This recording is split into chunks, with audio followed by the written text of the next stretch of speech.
Now, obviously, welcome back to my channel. Now, it's still me, still EK, still Mr. P, still Black. But today, I have like something very exciting to introduce to the channel. So, a new magazine called WAYE magazine has allowed me to be the lead interviewer for their magazine. The reason why I'm really excited is because the values and ethos of my brand is exactly linked with theirs in terms of helping promote young, incredible emerging talents, and just give them more of a platform to kind of promote themselves. So thank you to WAYE. And another reason why I'm excited is because the person that I'm interviewing today, I'm going to let them introduce themselves, but I've actually wanted to interview this person for maybe 2 years now. Mad. You came to the first year one as well. Yeah, so I wanted to interview this person for about 2 years. So I'm just really excited to have them on the platform, this being the first one of many. So without further ado, I'm going to let them introduce themselves. So what's up? I'm Tanaka Fuego. My pronouns are he and they. I'm an international spoken word artist. Worked with the likes of British Vogue, Nike. Come on. Just did a little Adidas advert with a little small feature, small. But yeah, I'm just about. All right, sweet. Now we're gonna touch on those stuff in a second, but firstly, I just want to ask you, like, how are you? Because you see this pandemic, yeah. Like for everybody, especially like with people I'm around a lot, like us creatives, like this must have been like such a tough time. 100%. So how have you been dealing with it? I think. Do you know what? I don't think I've been dealing with it well at all. Yeah. Do you know what I mean? Like, I'm gonna put my hands up and take accountability of the fact that, like, can I cuss? Like, what's up? This shit's hard. Do you know what I mean? Like, real life, this shit's hard. Yeah. And like the instability, especially in the beginning, especially when you're a freelancer. I started looking at Morrison's. Man was about to get a job in Sainsbury's. Do you get me? Like, I was begging anyone and anybody. Because me, I'm not prideful when it comes to money. I don't care how I get it, as long as I'm getting it. Do you know what I mean? In a respectable way. Do you know what I mean? Like, face to fence watching. Yeah. But it was definitely hard. But I think now, like, I'm back in the gym, and I'm using that as a tool to literally keep myself focused. If I don't reply to an email, I can't be pissed at myself anymore. It's as long as I get up, you know what I mean, have a shower, go to the gym, get back home. Right. I've done one thing for my peace of mind, for my sanity, for my soul, for my body. I think that's all I can do. How about you though? I've been good. The first 2-3 months. Yeah. Because I had my birthday in quarantine. Same. And this is like the first time I had a plan to do something and then it got cancelled. What were you planning to do? Because I did the same thing. I was in a house with my boys in it for that year. So I was planning to do paintball and then a barbecue. Amazing, yeah. These times I went home and ate food. But we moved like small barbecue. Love family. Like I had a barbecue in my family, which is enough for me in it at the end of the day. 100%. But it was the first time I had proper plans for it. But in terms of like, my quarantine is like 2 halves. The second half has been incredible for me. I've been able to like take a lot of time for myself properly. At this point I've relaunched my clothing brand. Yeah. And if it wasn't for that time that I had during quarantine, I maybe wouldn't have put enough effort into it. So it's a tale of 2 halves for me. Yeah, really, I feel that same. Well, I was gonna say, because you being like a spoken word artist and me being able to watch you perform twice, as a creative, I feel like a lot of our drive comes from a lot of different things that go on in our lives. And I wanted to touch on a couple of things. Did like some research on you on Google. Man said I googled you. Small. That's cold because I googled myself and all there's my Facebook, but we moved. I'm dead. What did you see when you googled me? Well, firstly, there's been a lot of like articles on you, which is incredible. Is it mad? The one thing I wanted to touch on is that one thing that I think is incredible, and this is why I love young people and creatives, because I feel nervous. Like a lot doesn't get us down. But you were homeless 2 years ago. Yeah. You were homeless 2 years ago. Yeah. And like, you were homeless 2 years ago. Yeah. And looking at your position now, you've just moved into a new house, innit? Yeah. But it's like people, do you know what it is? Like, people can be put on a pedestal very easy, and I feel like when they put a label on you, like international spoken word artist, they expect you to be patterned, good, proper, like, bro, you know, I can chat to you. But then when you go in the surface, like even me, like putting posts up asking for help, it's hard. So when I saw your GoFundMe page, I was like, okay, raw. Okay, like, you know, people can brand you how they want to brand you, but you yourself, you know what's going on. Yeah. So that whole process from being, you know, 2 years ago homeless to now, how was that like, especially like in terms of, did being a spoken word artist help with that, you know, that process, or what was it like? It's interesting. That's so funny. It's not funny, but it's funny in my head in the sense of like I didn't expect that question. Did being a spoken word artist help me with that transition? Yes, but also like, let me be very honest, right? I'm an international spoken word artist purely off the fact I lived in America. Okay. So man's done shows in America. Okay, cool. Man's done shows here. Do you get me? So like, obviously I've done a few shows in Europe now. Do you know what I mean? International regardless, you get me? So yeah, I find it so funny in the sense of, I think when people hear international spoken word artists, you're like, right, that's a big thing. And then it's, well, yeah, that's a big thing, and I am that. But money comes and goes. Capitalism it's a treacherous game. Do you know what I mean? Like, I can have mad peas in the account 1 month. The next 4, I'm eating rice and beans because the invoices are logging back. I remember you said, I don't want to cut you off, I remember you said, I was poor, but I could afford wings and chips. And now I was poor. I don't want to say like it's a success story, but you know, people when they get put so down, they just stop. You are like, you're back in the house, like that's incredible. And it's like the love that people like showed you through that GoFundMe page is amazing to see. Like just from the outside, it's amazing to see. But just like the strength you have to go through that, and then I'm seeing that what you had. I need you to describe to me G-Riot. G-Riot, yeah, Griot, yeah. Sorry, Griot, sorry. Yeah. Tell me about it, because you just had your first show. Was it what? Literally like 2 weeks ago. And did you sell out? Yeah, we did. We sold out. What's going on? This is what I'm saying. Like, it's crazy. No, so yeah, Griot is this new event, workshop, poetry space that me and like a homeboy of mine has started. Big up Miracle. He's incredible. We're both, big up him. We're both 2 poets, you know. We're both black.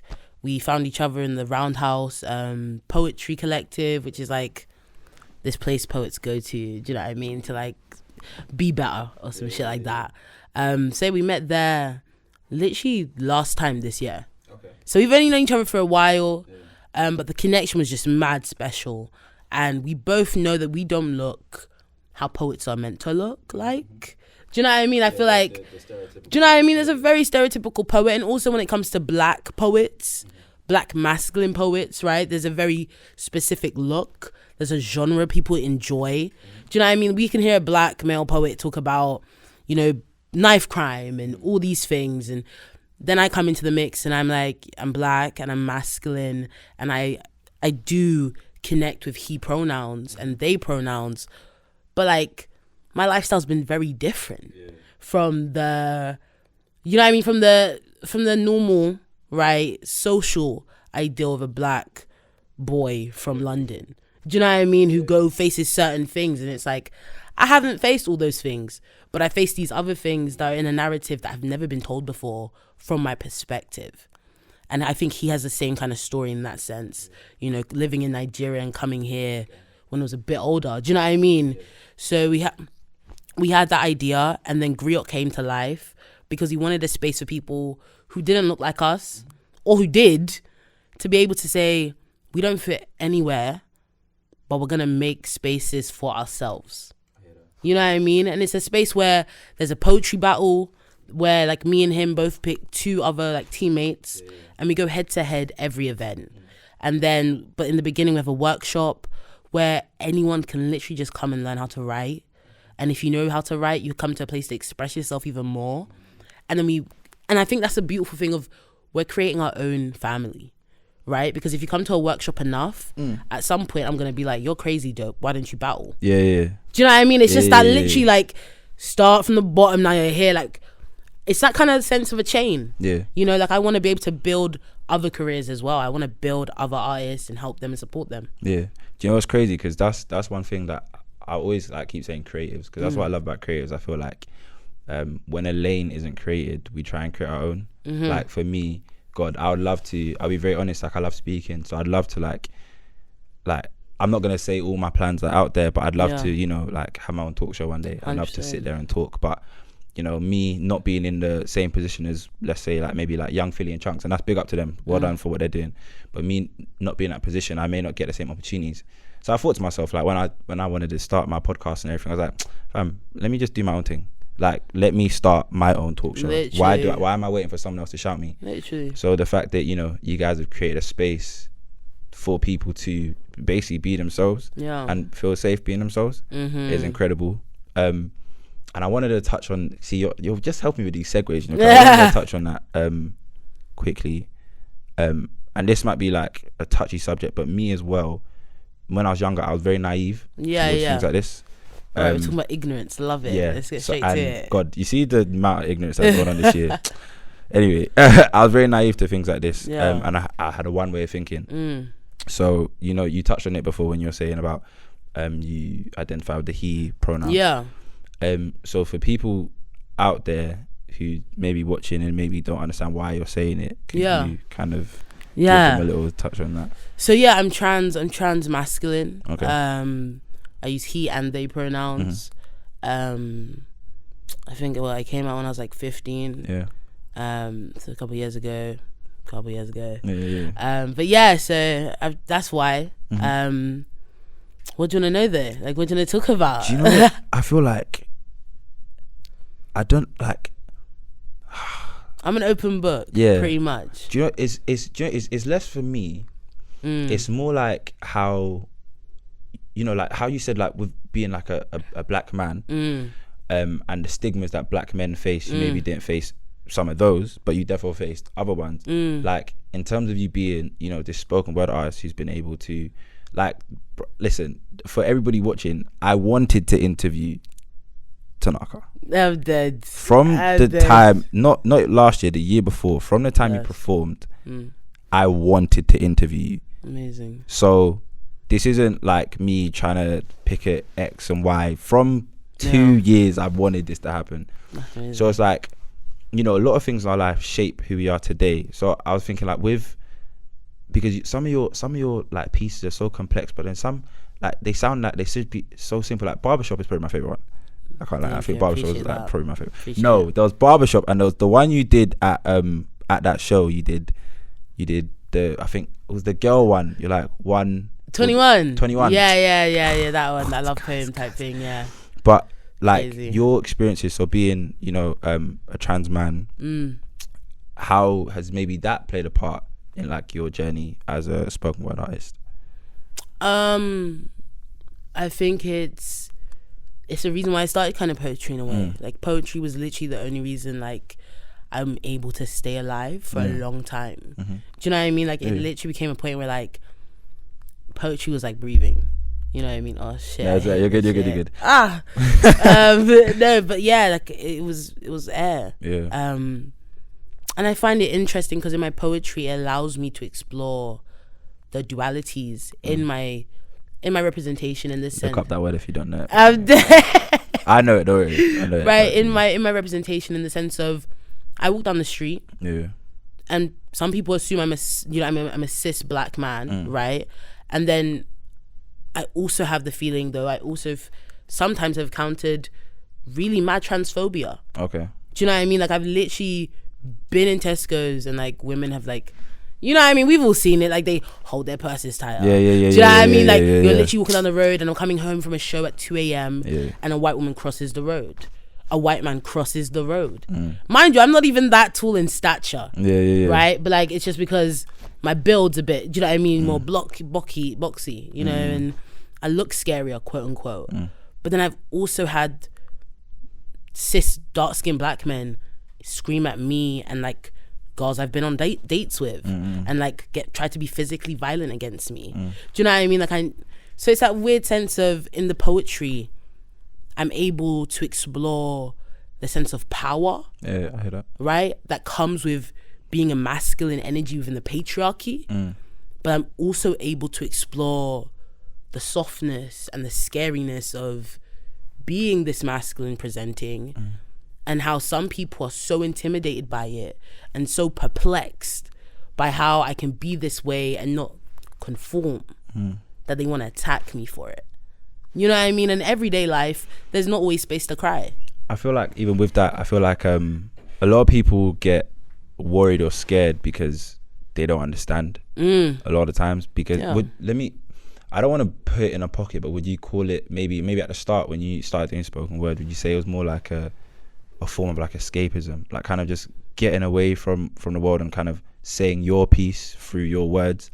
I don't want to put it in that pocket, but do you think it was like, it could be maybe around that or in the around? 100%. Yeah. I think any form of art, right, tends to be an escapism. Expression is escape.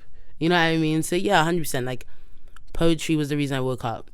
You know what I mean? It was allowed for me to, when I'm on stage, there are bare people looking at me in awe. Right? Do you know what I mean? You know how that feels when people are screaming your name, when you're hearing woo? Do you know what I mean? I did a sold out festival. Do you know what I mean? In Waterloo for Vault Festival. And that was insane. 600 people just screaming my name. I had so many people come up to me after, just wanted to hug me and kiss me, like, and then the minute I get on a train, right, the minute I hit road, man, them don't care who I am. Yeah, no one cares. No one gives a fuck no one cares who Tanaka Fuego is. Yeah. Do you know what I mean? So like, at that world, to live there for even 5 minutes every month, that's therapy, man. The shit you can't afford. Most of us can't afford. Do you know what I mean? Even though it's really narcissistic, and we should probably figure out why artists need validation. Yeah. Do you know what I mean? Then again, that's another story. But yeah, it's definitely escapism. All right, see, now, you said it before. All right, so Nike. Yeah. Adidas. Hold on. Let me not do that. Nike. You know when I saw the Nike thing, I was like, "Excuse, what do you mean you got your own shoes?" Fam, you know what I mean? I am gonna have to wear them today. How? You know, I didn't ask you, but I didn't think they were gonna come. How did what? Oh my own Nike, show me. Yeah, that was crazy. That was really cool. How did you? Do you know what? That was just that was a random size 11. Size 11, bro. Yo, I'm size 10. Oh, we can talk. We can talk. Maybe. But no, bro, that was crazy, mate. I didn't. That was an application thing. Yeah. Right? And like I don't do those. So I saw it, a girl I was seeing at the time was like, you should do this. I was like, you know what, why not? Do you know what I mean? Like, haha, jokes. Next thing, you know, I get an email months later, like mind you, on the thing on the poster, it says they'll get back to you in April. Maybe got back to me a bit later than that. Yeah. Do you know what I mean? So by that time I was already like, it's already gone past. Yeah. It's not me. I see the email and I'm like, what? I've been chosen out of like 10,000 applicants. Yeah. 1 out of 20 people that were chosen. I most likely applied for that. It's just I mean, let's be honest, like most of us did though. Yeah, I most likely applied. Right? Like I saw it. Do you know what I mean, on Instagram? So I'm pretty sure everyone else saw it too. Yeah. I'm slightly burning it. Nah, bro, don't be burning. We don't be burning. You got it. Soon come, bro. Soon come. Amen. Soon come. Merch, everything. Yeah. Nah, it was crazy. That was. But the shoe thing was mad, and it was so wild getting on like Zoom calls with like people, like Nike people from Texas and stuff like that, and that so much community in it as well, because like big up to everyone who got chosen for that, the guest designer thing.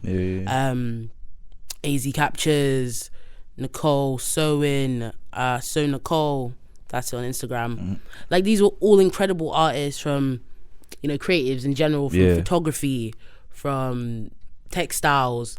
We're all from different backgrounds, but we all got together and we met, even though we didn't have to, right? Because it was during COVID, but we actively decided to go to the park, meet each other, bring a face to a name. And it's weird because like even now after that's done, I feel like I could holler at any of them, man, and be like, yo, can you help me out? And they'll be like, yeah, super dope. You know what I mean? So I think things like that, it's cool that it was with Nike, you know, but it's even cooler that I made connections with people that like really, really, you know, worth something more than just a shoe, you know, than a moment. The Fuego babies. Fuego baby. Fuego baby. Fuego baby.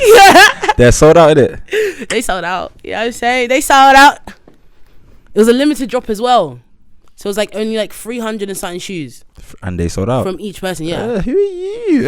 Fuego, baby! That's who I am. Do you know one thing that I think is incredible, yeah? What? And what I'm going to say now is there's going to be a part 2 to this interview. Dope. But it's going to be outside because I kind of want to get a feel for you. Yeah, dope. Taking away like the microphone and everything like that. Dope. But the last thing I want to say just for this part, one thing that I think is incredible, and this is something that I can relate to a lot. So, and this is no disrespect before people try and take this the wrong way. I was going through you, like obviously I said I did my research, I was going through Google and whatever, and I went through YouTube, of course. Oh shit. And I was, going like just scrolling through your videos, and I saw 100 views, 200 views, 300 views, 400 views, and I'm thinking, okay, like I said, like the whole stigma, international spoken word artists, people are expecting 10k, 100k, million views, da. And one thing that I think is so incredible about that is that there's a quality and quantity. There's a fine line between having bare people watching you and having the right people watching you. And with the opportunities that you were able to get, like I said, obviously the Nike one, the Adidas one, there was one more that I can't wrap my finger British on. Vogue. I did that too, yeah. I think there was another one. You've got a lot. Yeah, I do. I mean, I've got some stuff coming up too, so I don't want to say too much. Yeah, and you got something with Westminster, am I correct? Oh, yeah, literally some Westminster Abbey, yeah. Did my research. But, like I said, like, the right people watching you, and the fact that you were able to, get these opportunities, but in front of the world, like, on social media, people are thinking, like, who's this person? Literally. This is what I love about, like, you and creatives in general. And one, like, thing I just want to say to people watching is that don't worry or don't care about your following and how many people are watching you, because bro, you could get one view and it could be the biggest person to help you get where you need to be. People don't understand. Exactly. They don't, like, literally I've done shows. If I told you the people I've met, like people that have come up to me, right, and been like, hey, what's your name? What's your email? Can I give me your number? Right? Just like after a show, and I don't even know who this person is. I'm probably drunk. You know what I mean? Like after I get on stage, give me the Henny. You know what I'm saying? Give me plenty. And then next thing you know, like someone I'm with will be like, you know that so-and-so, right? Like they know, like they know Drake. Like they know them, man. Like I'm there like, what you talking about? Do you know what I mean? And then like randomly I get a job for this, and then randomly I get a job for that. Like jobs be so random. I also do agree, like international spoken word artists, right? Yeah. You might assume one thing, but I'm so another. Yeah. But yeah, I'm still, you know what I mean? I may not have the most Instagram followers, but I'm working probably just as much. Exactly. Yeah, you know I mean? Like I'm just as much as in demand within my niche. You know what I mean? I think that's also that matters. It's not about, if you want mass popularity, you're gonna have to sell something from you, right? You're gonna have to sell yourself short.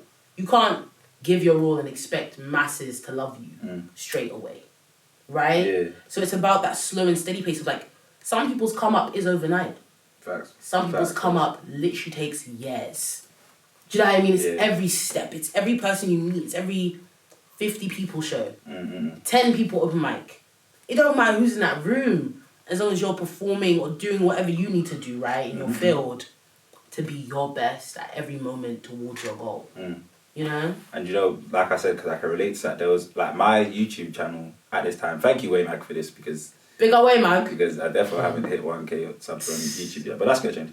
But but when I was on like when I say like 400 subs, like I wasn't able to get this video out because the video got corrupted, but I was still like thankful for the opportunity. But I got shouted by, like, there was a short film. There was a guy who was doing a short film. I know it went really big, to be fair, and he offered me a chance to do a press junket. So that's just like when you interview the actors from the film. Yeah. And I got the opportunity, and I was looking at it, I was thinking, nah, this is spam, fam. Yeah.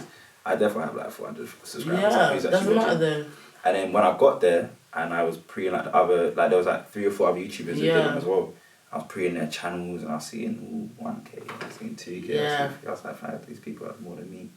And I was the last interviewer. And after that, the main star, Callan, shout out Callan, he told me, he was like, bro, like you were the best interview we had today. Yeah. And it was at that point it just made me deep, like, time, nobody cares or should care about how much or what the numbers look on the outside, because you don't know my network or you don't know my worth or the work I put in on the inside. The numbers games are just because, you know, certain people have got the opportunities they have, and I may not have got it yet, but I'll get there.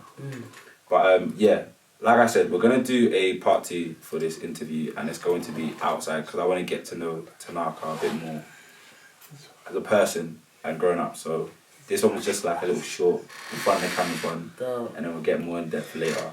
But thank you guys for watching. Thank you, WAYE man. And also, if you are a creative, someone who's just trying to get out there and get their work out there, or you know somebody, please do just drop an email to the email in the link into the description, in the bio, man. Down below. And we'll contact you. So thank you guys, and yeah, see you later. We can rule the world together, you and I. Them pig and white, they hate.